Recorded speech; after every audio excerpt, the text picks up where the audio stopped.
গাজীপুরের শ্রীপুর উপজেলার মাওনা বাজার এলাকায় পিয়ার আলী কলেজের পুকুর থেকে বেশ কয়েকটি ককটেল সদৃশ্য বস্তু উদ্ধার করা হয়েছে। খবর পেয়ে সেনাবাহিনী, পুলিশ ও র্যাব সদস্যরা ঘটনাস্থলে পৌঁছেছেন।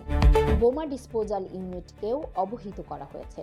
শুক্রবার সকাল ৮টার দিকে পুকুরে মাছ ধরার সময় জালে উঠে আসা একটি ব্যাগ থেকে এসব ককটেল সদৃশ্য বস্তু পাওয়া যায়। স্থানীয় যুবক জাহাঙ্গীর জানান, সকালে আমরা মাছ ধরতে আইতেছি, তিনজন মাছ ধরতে আইলে নামলাম জাল লইয়া, পরে জালের মধ্যে মাছের সাথে একটা ব্যাগ উঠে আসছে, ইট বান্ধ।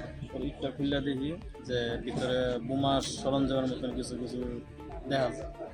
পরে খুললাম, পরে এলাকাবাসী থেকে ফোন দিল।